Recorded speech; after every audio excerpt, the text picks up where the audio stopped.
Muy bien, una vez más estamos reunidos acá con un invitado muy especial en nuestro programa El racismo y la discriminación no es un cuento. Tenemos la grata visita de Antonio Menéndez, quien es representante de la misión técnica en Bolivia, de la Oficina de la Alto Comisionada de las Naciones Unidas para los Derechos Humanos. Entonces te damos la bienvenida, estimado Antonio, muchas gracias por estar acá presente. Muchísimas gracias por invitarme a este espacio tan importante. Bueno, vamos a justamente conversar con Antonio referente a esta institución mundial que son Naciones Unidas, las actividades principales que se realizan y cómo de esta manera va trabajando en esta parte del hemisferio, justamente y particularmente en Bolivia. Y para que podamos un poco compartir, estimado Antonio, ¿nos podrías indicar qué es, quiénes conforman las Naciones Unidas, desde cuándo está vigente esta organización y cómo Bolivia participa en esta instancia? Si nos podrías comentar algo, estimado Antonio. Con muchísimo gusto. Las Naciones Unidas es la única organización en la que hay una participación democrática de todos los países. Tienen algunos de sus organismos en los que no importa ni la importancia del país, ni su poder económico, ni su poder político, son iguales. Como la Asamblea General de las Naciones Unidas, en los que cada país tiene un voto y da lo mismo una gran potencia que otro. Esa es una de las virtudes más importantes de las Naciones Unidas. En realidad, las Naciones Unidas salió de las cenizas de la Segunda Guerra Mundial. Fue firmada la Carta de las Naciones Unidas en San Francisco de California, en los Estados Unidos, en 1945. Y hubo 51 estados fundadores de las Naciones Unidas, entre los cuales está Bolivia. Actualmente hay 193 estados que componen las Naciones Unidas. Y las Naciones Unidas desarrollan sus actividades en 6 órganos principales que están definidos en la Carta de Naciones Unidas. El primero de ellos es la Asamblea General, que es el órgano más democrático que existe en las Naciones Unidas y además el que tiene el poder económico, pues el que decide sobre el presupuesto. En segundo lugar está el Consejo de Seguridad, que es el que decide sobre la paz y la seguridad internacionales, pero también tiene un componente importante, sobre todo en los últimos 2 decenios, de protección y promoción de derechos humanos, sobre todo en las poblaciones más vulnerables cuando se trata de conflictos armados. Este segundo órgano importante de las Naciones Unidas tiene una membresía limitada y tiene una especificidad, que es el derecho al veto de las 5 grandes potencias que fueron las vencedoras de la Segunda Guerra Mundial. En tercer lugar está el Consejo Económico y Social, que también tiene una membresía limitada, actualmente es de 57 miembros, y que trata todos los temas referentes a los derechos económicos, sociales y culturales, pero además también a todas aquellas aspectos y situaciones que afectan a los países en lo referente a la educación, a los sistemas económicos y todo lo que se refiere a la protección social en general. En cuarto lugar está el Consejo Fiduciario, que es un consejo que en principio debería haber desaparecido ya, porque trataba únicamente de aquellos países que salían inmediatamente de la descolonización. Pero ahora mismo no existe ningún país que está bajo un régimen de colonización y por lo tanto tiene una función muy limitada. De acuerdo. El quinto es la Corte Internacional de Justicia, que se ocupa de todas las reclamaciones, como por ejemplo parte de las reclamaciones que están ahora tratando Bolivia y Chile, que se refieren al derecho internacional público. Y en último lugar está el secretario general. El secretario general, que es el jefe de la Secretaría, que es uno de los órganos principales de las Naciones Unidas. Muchas gracias, Antonio. Sin duda, podríamos concluir de que las Naciones Unidas es una institución altamente plural, democrática, en la cual todos los pueblos, a través de sus representantes, estados, dan su opinión y la voz fija en la Asamblea como la máxima instancia de deliberación y de decisiones. Sin duda, Esta instancia de las Naciones Unidas trabaja en varios temas, en varios enfoques. ¿Podrías indicarnos más o menos cómo está organizada y cómo están trabajando en el ámbito de derechos humanos? El trabajo de derechos humanos es central en el trabajo de las Naciones Unidas. Es uno de los aspectos que está indicado ya en 1945 y uno de los trabajos fundamentales y primeros que hizo las Naciones Unidas fue la elaboración de la Declaración Universal de Derechos Humanos. Una de las ventajas que tiene la Declaración Universal es que no se trata de lo que nosotros llamamos un documento jurídicamente vinculante, porque no lo firman, pero es el documento y es el instrumento jurídico que tiene más aceptación de todo el mundo, de todos los instrumentos jurídicos que pueden existir de derechos humanos. Pero los dos elementos principales que establecen las Naciones Unidas en torno a los derechos humanos es, en primer lugar, en 1993 estableció el puesto de alto comisionado como eje central del trabajo de las Naciones Unidas en la promoción, protección y respeto a los derechos humanos. Y la Asamblea General, al establecer ese puesto en 1993, le pidió al secretario general que le cediera una oficina de apoyo, que es la oficina de la alta comisionada. El segundo elemento es el Consejo de Derechos Humanos. El Consejo de Derechos Humanos fue establecido en el 2006 y sustituye a lo que anteriormente era el Comité de Derechos Humanos. Este Consejo reúne a una membresía limitada de países que son elegidos cada cierto tiempo. Y este Consejo es un organismo que nosotros denominamos subsidiario de la Asamblea General y fue establecido por una decisión de la Asamblea General. En el Consejo de Derechos Humanos, de manera regular, a lo largo de todos los meses del año, se tratan todos los temas de derechos humanos, desde la cooperación, el monitoreo, las investigaciones, los derechos económicos, sociales y culturales, los derechos políticos, civiles y también todo aquello que se refiere a la no discriminación.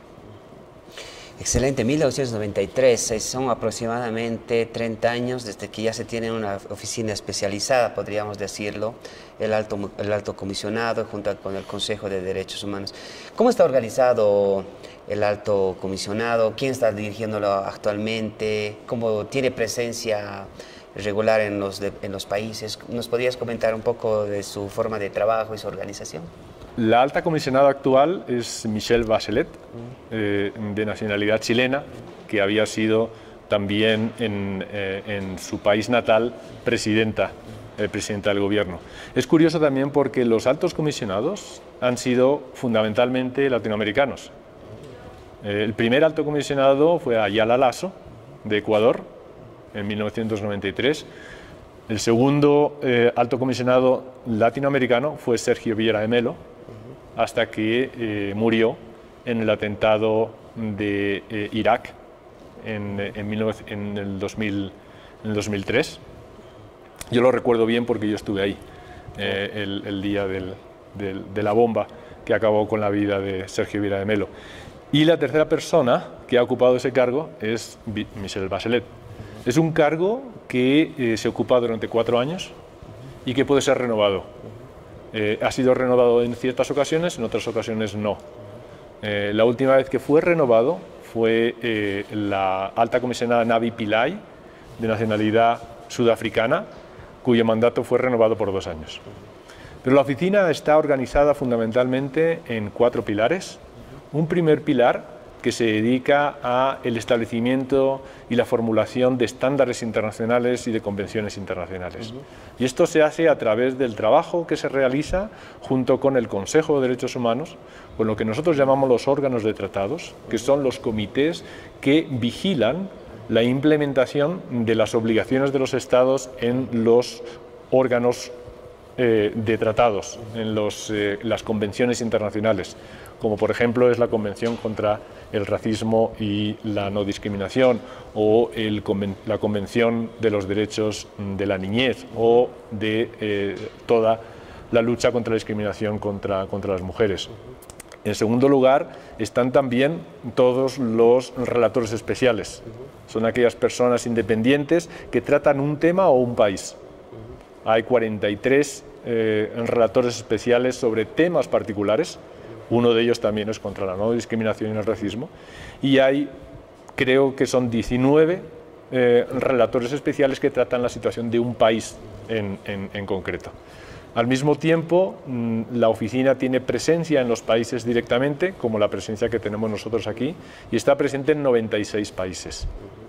Y finalmente tiene unos elementos muy importantes de coordinación del sistema de las Naciones Unidas, porque se entiende que los derechos humanos es el eje central de toda la actividad de las Naciones Unidas, ya sea la Asamblea General, el Consejo de Seguridad o cualquiera de las organizaciones que la componen. Sin duda, el Alto Comisionado es un espacio estructural, podríamos decirle, por sus responsabilidades y sus funciones, que ayudan a organizar a todo el sistema de Naciones Unidas. ¿Podrías comentarnos desde cuándo tiene presencia física, institucional, el sistema de Naciones Unidas en general en Bolivia, pero particularmente el Alto Comisionado? El sistema de Naciones Unidas en Bolivia se compone ahora mismo alrededor de 19 diferentes organizaciones, entre las que destacan pues, el PNUD, UNICEF, ONU Mujeres, la FAO, la OIT, la OMS. Hay una gran cantidad, la UNESCO, y la Oficina del Alta Comisionada es una de ellas. La Alta Comisionada tuvo una presencia en el país de 2007 a 2017. Después estuvo siendo gerenciada desde Santiago de Chile.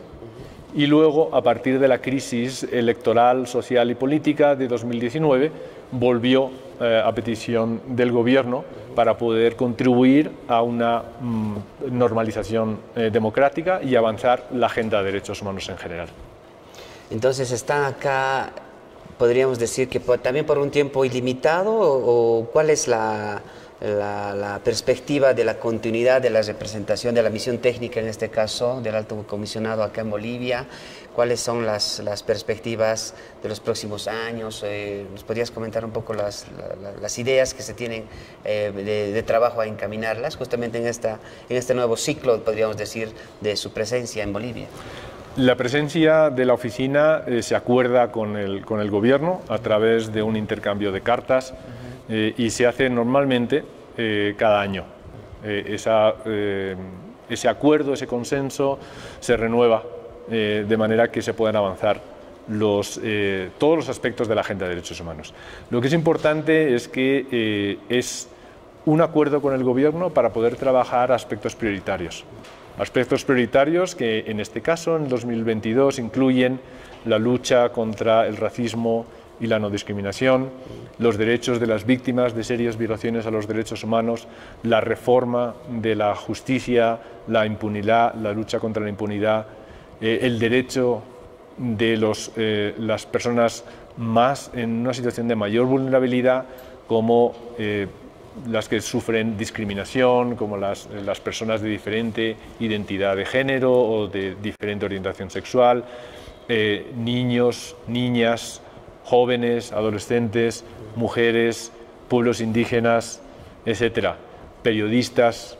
Es decir, hay una gran amplitud de aspectos que se refieren a la agenda de derechos humanos y que se hacen en colaboración con las instituciones del Estado, pero también con la sociedad civil y las comunidades mismas, que son los beneficiarios y los sujetos de derechos que nosotros siempre apoyamos. Sin duda, el trabajo de la misión técnica y los temas o ejes que se están abordando de manera específica en esta gestión, digamos, y este año, son temas de alta relevancia para Bolivia y para el mundo, sin duda, porque son justamente las poblaciones más vulnerables a las que se está haciendo los esfuerzos como país y también a través del sistema de Naciones Unidas para poder generar el ejercicio pleno de sus derechos, ¿no?, consagrados ya en las convenciones internacionales y en nuestra propia Constitución. Estamos acá en nuestro programa El racismo y la discriminación no es un cuento. Tenemos una conversación, un diálogo muy importante con nuestro hermano Antonio Menéndez, que nos visita justamente de la misión técnica de la Oficina de la Alta Comisionada de Naciones Unidas para seguir conversando. Continuaremos en un siguiente bloque hablando un poco ya de cómo se encuentra el mundo y el cumplimiento de las convenciones internacionales en materia de derechos humanos y particularmente en materia del derecho a la igualdad y no discriminación.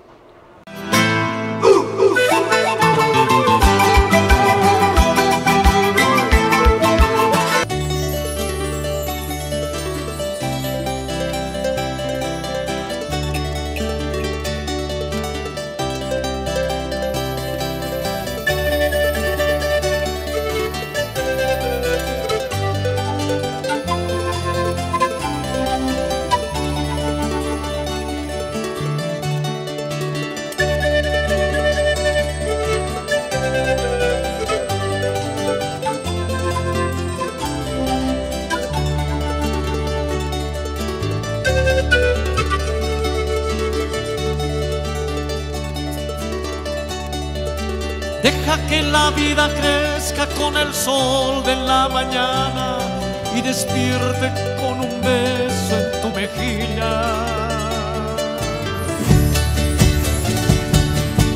Deja que en tu vida crezca la conciencia del mañana, que ha llegado con el día nuestra hora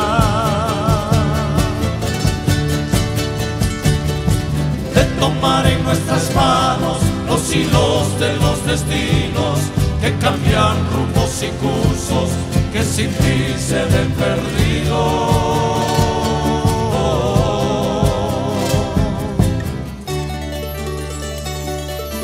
Deja que la vida crezca con el sol de la mañana y despierte con un beso en tu mejilla.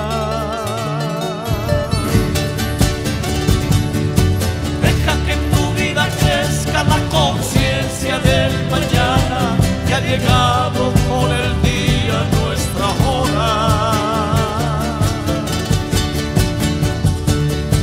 de tomar en nuestras manos los hilos de los destinos que cambian rumbos y cursos que sin ti se ven perdidos.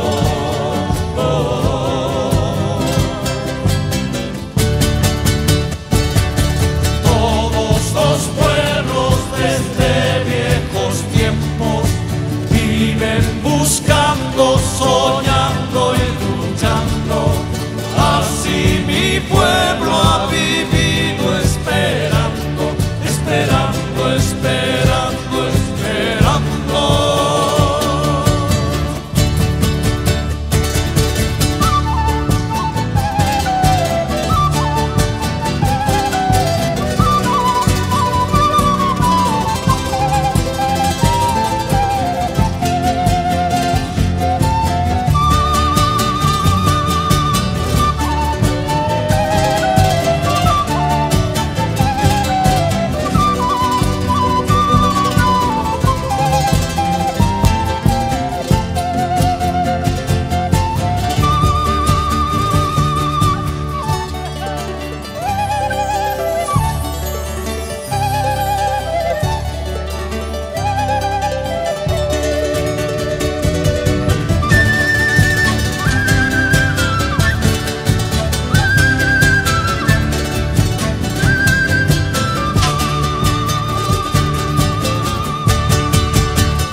Viven buscando, soñando y luchando.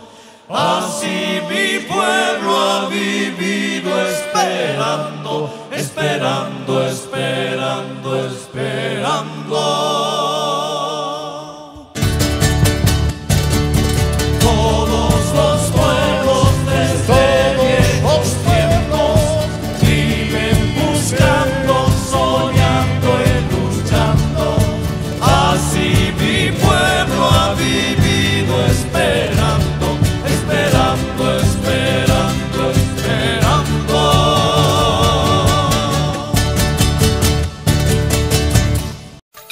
El Comité Nacional contra el Racismo y toda forma de discriminación, bajo la tuición del Ministerio de Culturas, Descolonización y Despatriarcalización, conforme a la Ley número 045, concederá dos tipos de reconocimiento: en favor de personas naturales y o jurídicas, estatales o privadas, héroes y heroínas, indígena, originario, campesino, por su destacada labor contra el racismo y toda forma de discriminación en el marco de los principios de interculturalidad, descolonización, despatriarcalización, igualdad y equidad, por promover principios y valores por la igualdad de derechos. Las propuestas podrán ser realizadas por cualquier persona, estante o habitante, acompañado de los siguientes requisitos: descripción y o documentación de las acciones o tareas realizadas contra el racismo y toda forma de discriminación, en un folder debidamente foliado. Nota dirigida al presidente del Comité Nacional contra el Racismo y toda forma de discriminación. Estos documentos deberán ser enviados al Ministerio de Culturas, Descolonización y Despatriarcalización hasta antes del mes de octubre. Una vez recepcionados los antecedentes, la Dirección General de Lucha contra el Racismo y toda forma de discriminación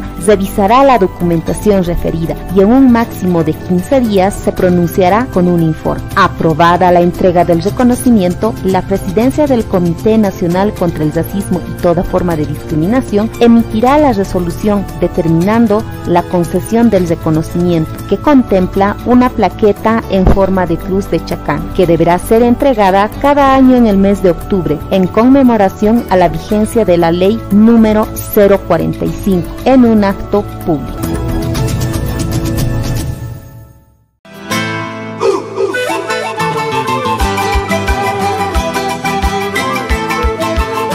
Muy bien, nos encontramos en nuestro programa El racismo y la discriminación no es un cuento, con Antonio Menéndez, quien es representante de la misión técnica en Bolivia de la Oficina del Alto Comisionado de las Naciones Unidas para los Derechos Humanos. Estimado Antonio, coméntanos en el mundo, a través del sistema de Naciones Unidas, ¿qué convenciones tenemos en materia de derechos humanos? ¿Nos puedes comentar de qué temas principalmente tratan, cuándo y por qué se han aprobado, cuáles son los antecedentes justamente para su aprobación? Y una mirada un poco general de cómo está el cumplimiento. Y son grandes preguntas sin duda y amplias y totalmente prestos a poder escuchar tu perspectiva, estimado Antonio. Y a veces son muy difíciles de responder, pero vamos a intentar por lo menos exponer algunas ideas generales.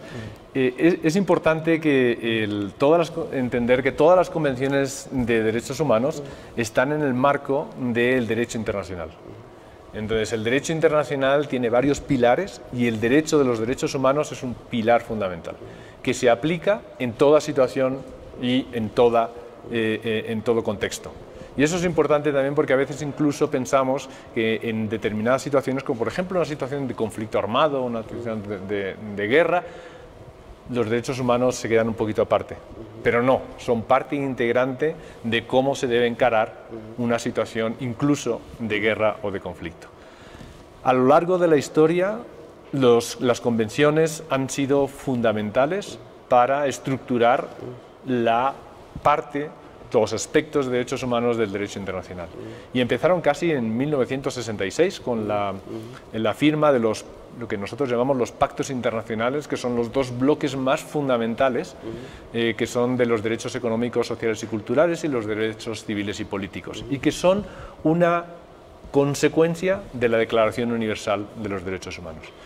Pero en realidad existen 9 tratados que son los tratados fundamentales y que establecen el centro fundamental de toda la acción de derechos humanos. Uno de esos tratados es la Convención contra el Racismo y la No Discriminación, que es uno de los pilares fundamentales de los derechos humanos. También es importante explicar que todas las convenciones y las formas en las que se han desarrollado ha evolucionado desde 1966, como no podía ser de otra manera. En 1966 fundamentalmente eran expertos que se reunían y elaboraban cuáles eran los derechos. Hoy día los derechos de tercera generación, que nosotros llamamos, únicamente se hacen con las personas beneficiarias. Y esto empezó de alguna manera con la Convención de los Derechos de las Personas con Discapacidad, que estableció un lema fundamental y es nada sobre las personas con discapacidad sin las personas con discapacidad. Y entonces todas las diversas convenciones empiezan a generarse a partir de los sujetos de derecho, a partir de las personas que son beneficiarias de esos derechos, y no tanto de expertos internacionales que de una manera teórica pueden identificar los derechos. Esa es la parte más importante en la que en la evolución de las convenciones internacionales la gente, las comunidades, todos nosotros tenemos que participar en la elaboración de los derechos. Y en el monitoreo de los mismos también. Inicialmente, el monitoreo de las obligaciones que establecen las convenciones se establecían a partir de comités de expertos. Es en los nuevos tratados en los que se establecen también mecanismos nacionales de monitoreo. Un ejemplo de eso es, de nuevo, la Convención de los Derechos de las Personas con Discapacidad o la Convención contra la Tortura, en el que existen mecanismos nacionales que están complementados con los mecanismos de expertos internacionales para que realmente haya una apropiación de los estados y de las sociedades que son aquellas que tienen que cumplir con las obligaciones. Tenemos, por lo tanto, dos pactos, digamos, que son centrales junto con la Convención principal y 9 tratados. ¿Podrías comentarnos cuál es el resultado en su cumplimiento a nivel global? O sea, una perspectiva muy global, son mandatos, son acuerdos, son tratados, por lo tanto, normas internacionales, parte del derecho internacional de derechos humanos. ¿Cómo está, si podríamos darle un balance general a su cumplimiento? Es difícil también explicar un poco cómo se cumplen los tratados, porque el derecho internacional, en este aspecto, no tiene un mecanismo en el que se fuerce, en el que se pueda utilizar la fuerza para cumplir con esas obligaciones. Se hace a través realmente de compromisos jurídicos que son vinculantes y que son obligatorios, y también a partir de compromisos voluntarios. Luego existe también un aspecto que es el derecho consuetudinario, el derecho que se crea a partir de la costumbre, que también crea un cuerpo de obligación. Es a partir de ahí que los estados establecen los máximos estándares en los cuales quieren poder contribuir a desarrollar las sociedades y la comunidad y las personas que están dentro de su jurisdicción. En términos generales, creo que hay un cumplimiento del derecho, de los derechos humanos. Hay, obviamente, situaciones excepcionales en las que hay crisis y una falta de cumplimiento, y que eso provoca, de alguna manera, todas las situaciones de guerra, conflictos armados, violaciones masivas a los derechos y lo que nosotros llamamos en muchas ocasiones crisis de derechos humanos, crisis de protección de los derechos humanos. Porque al final los derechos humanos son un elemento y un mecanismo para que la gente viva mejor, pueda desarrollarse, pueda desarrollar su máximo potencial y pueda realmente, en el marco de las comunidades, de los pueblos, de las sociedades y de los estados, vivir mejor. ¿Qué sucede cuando existe, digamos, una región, un país que en esta condición de crisis deja de cumplir algunos parámetros de los diferentes tratados y convenciones? ¿De qué manera la oficina o el sistema de Naciones Unidas, la Secretaría General, digamos, atienden esa crisis y impulsan justamente a los países a reencauzar el cumplimiento de estas? ¿Hay algunos ejemplos de buenas prácticas de esta situación? Hay varios elementos que tienen las Naciones Unidas como para ayudar a los estados a cumplir con esos estándares y con esas obligaciones. En el marco de la paz y la seguridad internacionales, que es prerrogativa del Consejo de Seguridad, existen dos tipos de medidas, unas medidas que son de fuerza y otras medidas que no son de fuerza, son a través de sanciones. En las medidas de fuerza se establecen unos mecanismos en los que los estados se organizan para o bien imponer una solución de paz o vienen para promover una solución de paz. Pero también lo hace a través de sanciones, por ejemplo, sanciones económicas a los estados que no cumplen con determinados aspectos. En el marco más de los derechos humanos existen también mecanismos en los que los estados pueden ser forzados de alguna manera a cumplir con determinados estándares. Lo estamos viendo actualmente en el caso de Ucrania, en el que ha sido de alguna manera suspendida su membresía en el Consejo de Derechos Humanos al entender que no existe por parte de Rusia un cumplimiento de los estándares y de las obligaciones internacionales. Pero en general existe un consenso internacional en el que el cumplimiento de los derechos humanos es la base para una convivencia pacífica, respetuosa de la comunidad internacional en el ámbito de las Naciones Unidas. Sin duda, el sistema de Naciones Unidas, el cumplimiento de los tratados, tiene que ver con generar las condiciones de una convivencia digna, pacífica, digamos, plural, a nivel planetario y en el mundo, ¿no? Entonces es una institucionalidad que está conduciendo justamente a aquellos. En el ámbito ya del derecho a la igualdad y no discriminación, ya nos comentabas que existe una convención específica. Si nos podrías comentar más o menos cuáles son los antecedentes, cuáles los contenidos principales que nos va a orientar este tratado, esta convención internacional, y cómo está también su cumplimiento a nivel nacional, ¿no? O internacional y nacional. En el ámbito de la no discriminación existen varios instrumentos jurídicos y también instrumentos de derechos humanos. La Convención de lucha contra el racismo y contra todo tipo de discriminación es una de las convenciones más antiguas también. Es una convención que nace en el 1965, en el marco del apartheid, de la situación de discriminación de la población local en Sudáfrica, y a partir de una masacre en particular, que es la masacre de Sharpeville. Pero lo que es importante ahí es que eso se configura como el elemento central del respeto y de las siguientes convenciones de derechos humanos.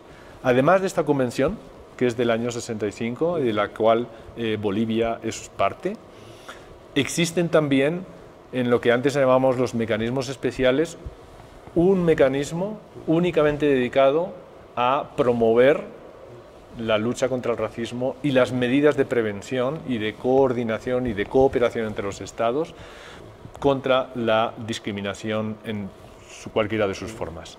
Y al mismo tiempo existe también otros mecanismos, pero que son más sectoriales, que por ejemplo ponen énfasis en la no discriminación contra la mujer.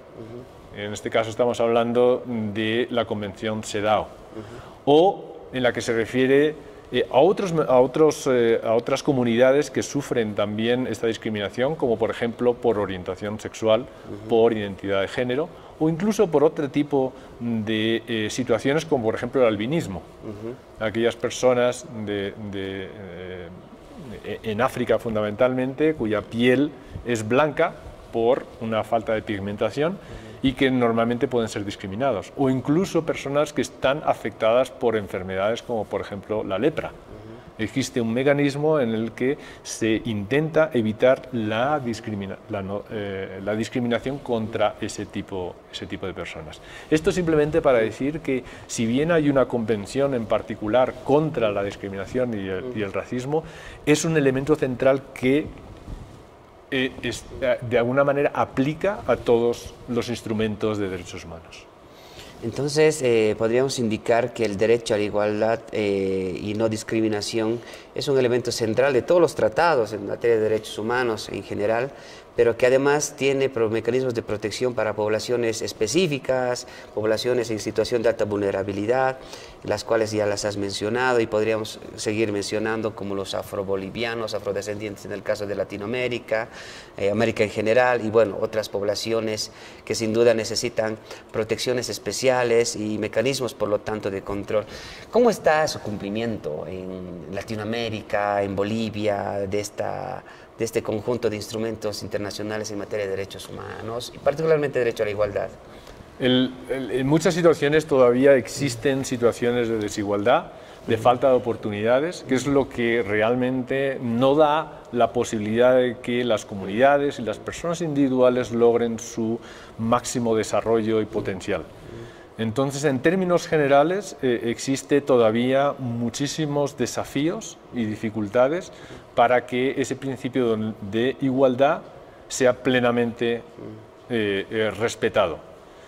Obviamente, dependiendo de los países y de los contextos, el nivel de cumplimiento es diferente, pero lo que es fundamental es, en nuestra opinión, que el vacío, la brecha que existe muchas veces entre las estructuras, los marcos jurídicos, las políticas públicas, que pueden ser perfectamente diseñadas, de respeto, de promoción de los derechos, no se aplican en la realidad.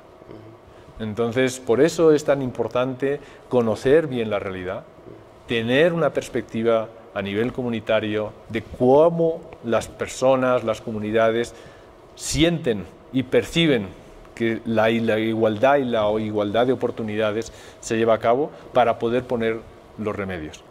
En términos generales, es uno de los grandes desafíos, no solamente en Latinoamérica, sino en el resto del mundo, de realmente en la práctica materializar este derecho tan importante.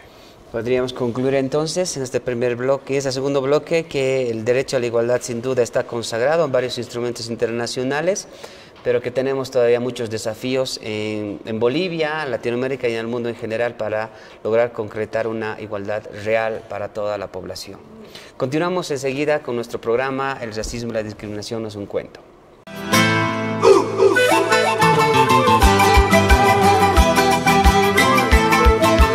Y aquí va, quiero saber.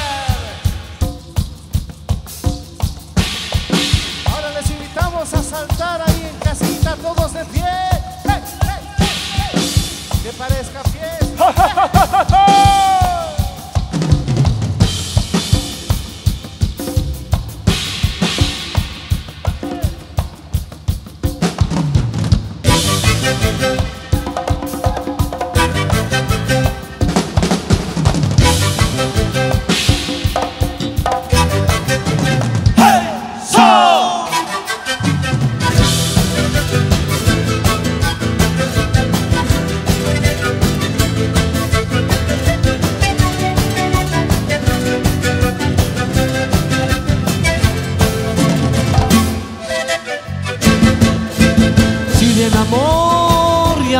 Olvidado, quiero saber si de mi amor ya te has olvidado. Quiero saber si en tus ojos brilla la luz de amor. Quiero saber si quedó el recuerdo dentro de ti que he dejado yo cuando partí. Pequeña flor, tu vida en mi vida muriendo va. Pequeña flor, tu vida en mi vida muriendo va, sembrando nostalgias dentro de mí, muriendo va, dejando en mis días la soledad de noche sin alma dentro de mí.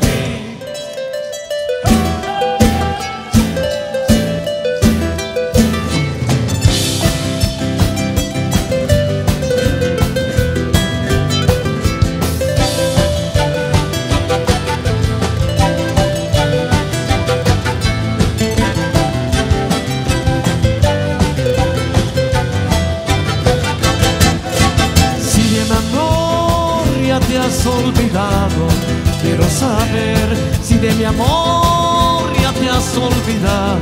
Quiero saber si en tus ojos brilla la luz de amor. Quiero saber si quedó el recuerdo dentro de ti que he dejado yo cuando partí.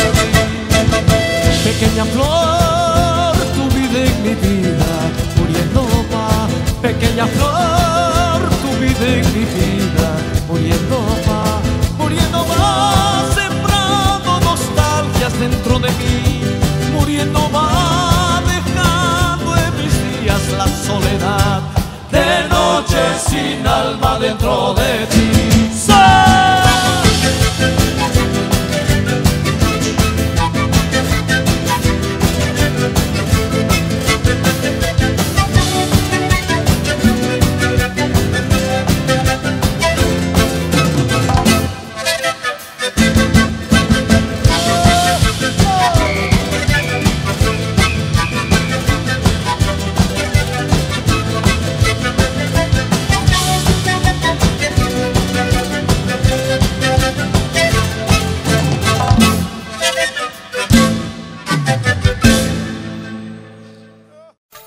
El Comité Nacional contra el Racismo y toda forma de discriminación, bajo la tuición del Ministerio de Culturas, Descolonización y Despatriarcalización, conforme a la Ley número 045, concederá dos tipos de reconocimiento: en favor de personas naturales y o jurídicas, estatales o privadas, héroes y heroínas, indígena, originario, campesino, por su destacada labor contra el racismo y toda forma de discriminación en el marco de los principios de interculturalidad, descolonización, despatriarcalización, igualdad y equidad, por promover principios y valores por la igualdad de derechos. Las propuestas podrán ser realizadas por cualquier persona, estante o habitante, acompañado de los siguientes requisitos: descripción y o documentación de las acciones o tareas realizadas contra el racismo y toda forma de discriminación, en un folder debidamente foliado. Nota dirigida al presidente del Comité Nacional contra el Racismo y toda forma de discriminación. Estos documentos deberán ser enviados al Ministerio de Culturas, Descolonización y Despatriarcalización hasta antes del mes de octubre. Una vez recepcionados los antecedentes, la Dirección General de Lucha contra el Racismo y toda forma de discriminación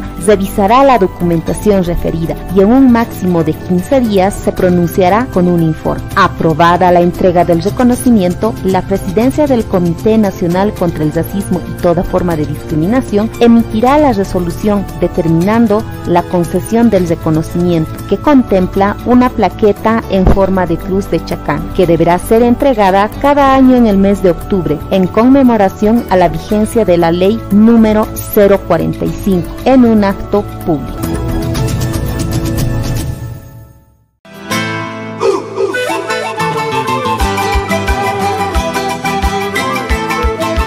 Nos encontramos en nuestro último bloque, nuestro programa El racismo y la discriminación no es un cuento. Nos encontramos con nuestro invitado especial, Antonio Menéndez, quien es representante de la misión técnica en Bolivia de la Oficina de la Alta Comisionada de las Naciones Unidas para los Derechos Humanos. Estimado Antonio, coméntanos, ya estás acá en Bolivia no sé cuánto tiempo, nos comentarás aquello, y has debido ya percatarte de que nuestra Constitución ha sido fruto de un proceso constituyente y que ha tratado de rescatar muchos de aquellos derechos que están en los tratados, en los pactos internacionales, y queríamos consultarte qué opinión te merece sobre los derechos fundamentales que rescata nuestra Constitución, en una suerte de comparación también en tu experiencia a lo largo de diferentes países que seguramente has visitado, si nos podías comentar. La Constitución boliviana es uno de los textos constitucionales en el mundo más protectores de los derechos. Establece un marco no solamente de reconocimiento de los derechos, sino también incluso de superioridad de las convenciones, de los tratados internacionales sobre la ley nacional, cosa que es muy importante y no es algo tan frecuente en el mundo. Lo más importante es que no solamente hay un reconocimiento, sino que se establecen mecanismos para la implementación. Y hay un reconocimiento no solamente de los derechos que nosotros podríamos llamar de primera generación, los derechos individuales, sino también los derechos colectivos.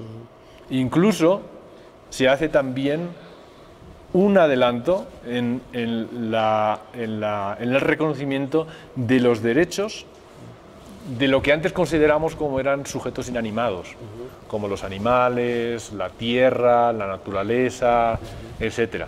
Entonces, creo que esa Constitución merece un reconocimiento por parte de la comunidad internacional como uno de los textos más protectores de los derechos y en términos generales, en todos los aspectos en los que la Constitución trata de cubrir de alguna manera la legislación y los marcos jurídicos de convivencia del Estado.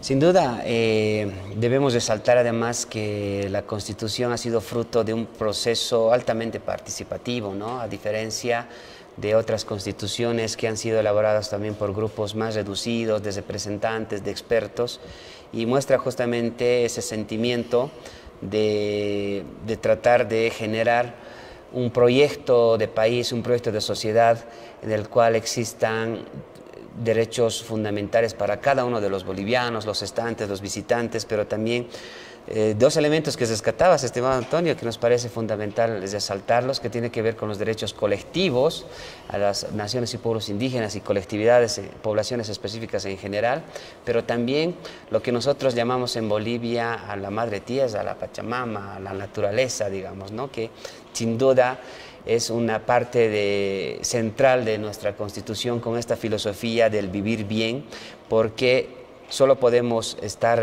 bien las personas si nuestro ecosistema, nuestro medio ambiente, nuestra naturaleza también tiene protegidas sus derechos para poderse desarrollar.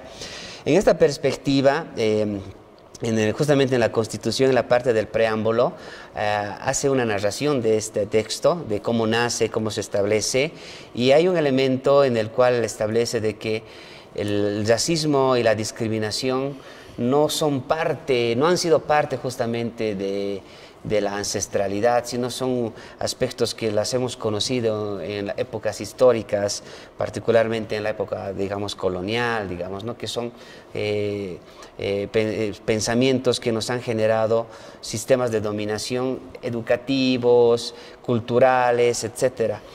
Entonces, en Bolivia se ha trabajado en una normativa bien específica que trata de establecer el principio y la regla general que es el derecho a la igualdad.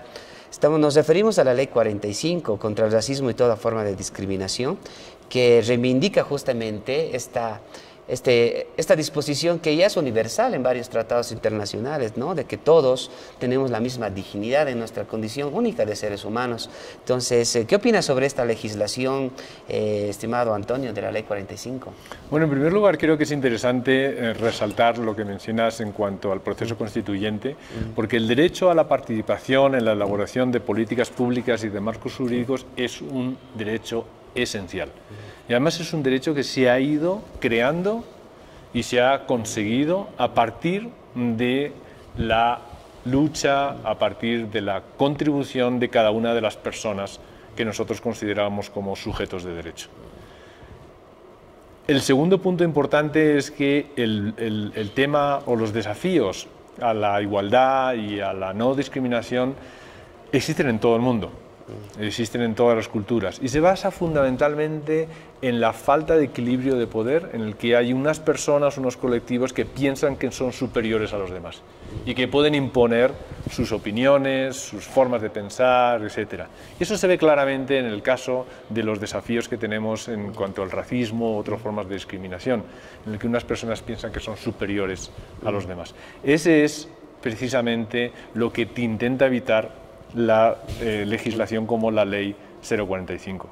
La Ley 045 tiene un elemento fundamental que es bastante novedoso y es que muy creativo y es algo que pudiera ser presentado al resto de los países, no solamente latinoamericanos, sino en el resto del mundo, como una buena práctica.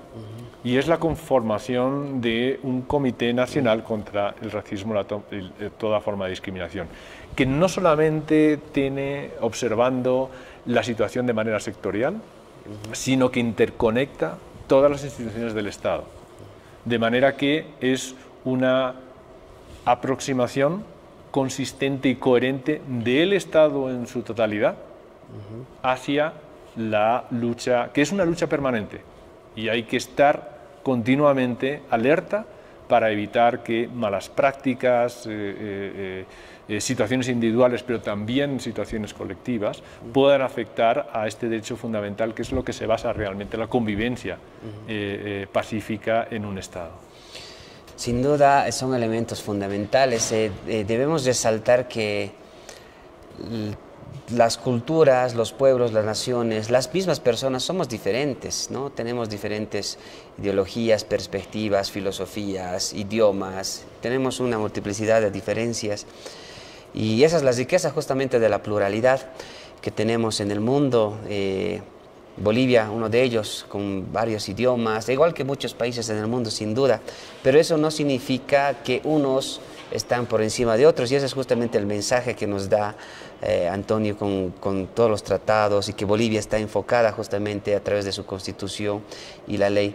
Tenemos un Comité Nacional, sin duda, donde se participa, una participación altamente plural, y se va tomando decisiones para ir encaminando esta tarea que es permanente de generar una sociedad altamente respetuosa, plural y que pueda garantizar los derechos humanos fundamentales de cada una de las personas.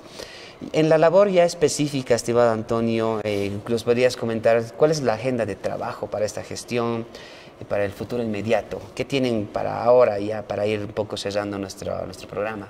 Una de las funciones fundamentales de la oficina es trabajar con las entidades del Estado, como por ejemplo el comité, del que forma parte según la ley 045 como observadores. El trabajo con las comunidades es muy importante para fomentar el respeto y que la gente tenga la oportunidad de vivir libre de violencia.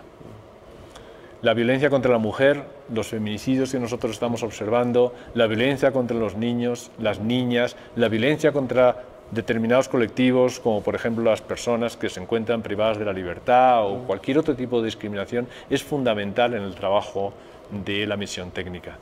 Es fundamental también el respeto por los derechos de las víctimas a las grandes violaciones de los derechos humanos y sobre todo de sus derechos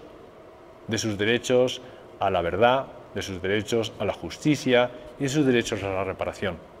A una reparación que no únicamente es un monto económico, sino que es una forma integral de intentar reparar el daño que ha sufrido la gente por una violación de los derechos humanos. Y esa es una obligación del Estado. Por eso nosotros trabajamos en ese aspecto con las víctimas de las dictaduras del periodo del 64 al 82, pero también con las víctimas de la crisis de 2019 y de 2020. También un punto importante es el respeto por la justicia, la independencia, la imparcialidad, el acceso a la justicia que sea de una manera rápida y sobre todo eficaz para la gente. Porque la justicia es un derecho, es un servicio, pero sobre todo es la oportunidad para que la gente pueda resolver sus conflictos. También me parece muy importante destacar que el trabajo de la misión técnica se hace en el marco genérico de cómo las Naciones Unidas aportan al país. Y eso encuentra diferentes instrumentos, como por ejemplo es lo que nosotros llamamos el marco de cooperación, que se acuerda con el Estado y que establece las bases fundamentales y las áreas prioritarias en las que se trabaja, como la gestión pública, el respeto, por ejemplo, a una mayor protección social, en situaciones como la pandemia del COVID-19, cómo se puede mejorar la protección y cómo se puede mantener el derecho a los respetos, incluso en situaciones de crisis como esa. Sin duda son grandes desafíos para la oficina de la misión técnica, que son temas muy estructurales para cualquier sociedad. Toda la coordinación correspondiente con el Ministerio de Culturas, nuestro programa Bienvenido para seguir conversando. Esperamos tener una próxima visita ya a finales de año para ver cómo nos ha ido, cómo les ha ido también a ustedes en esta agenda de trabajo que sin duda es muy amplia y muy importante para Bolivia. Un último mensaje que nos quieras dar, estimado Antonio, para que podamos evitar o prevenir el racismo y la discriminación, ya para despedirnos. Pues muchísimas gracias primero por el espacio, como mencionábamos antes. Creemos que es importante el trabajo que hace el Ministerio de Culturas, es fundamental porque es la creación realmente de esas bases a las que antes nos referíamos. La prevención, la concienciación de la sociedad de que el respeto de unos con otros es fundamental, está en la base de cualquier acción del Estado. Pero sobre todo creo que es importante que podamos establecer un diálogo entre las comunidades, entre las personas, que nos llegue a consensos. La búsqueda de un consenso es la base fundamental para que el país avance. No está en la imposición de unas posiciones sobre otros, porque eso es una falta de respeto de alguna manera. El hecho de que podamos trabajar, como antes mencionamos, en la promoción, en la prevención, en la educación de las nuevas generaciones, pero también en el respeto ahora, aquí y ahora. No podemos únicamente dejar las cosas para el futuro, pero ahora, si realmente hacemos un esfuerzo para favorecer la igualdad de oportunidades, el respeto de todas las culturas, de todas las formas de pensar y las formas de creer, eso también nos asegura que las futuras generaciones puedan vivir mejor que nosotros. Muchas gracias, Antonio. Sin duda son palabras muy valiosas y estamos enfrascados todos en trabajar en este rumbo. Agradecemos tu visita, Antonio. Tuvimos la entrevista con el representante de la misión técnica en Bolivia de la Oficina de la Alta Comisionada de Naciones Unidas para los Derechos Humanos en nuestro programa El racismo y la discriminación no es un cuento. Muchas gracias y hasta una próxima entrevista. Muchísimas gracias por haberme invitado.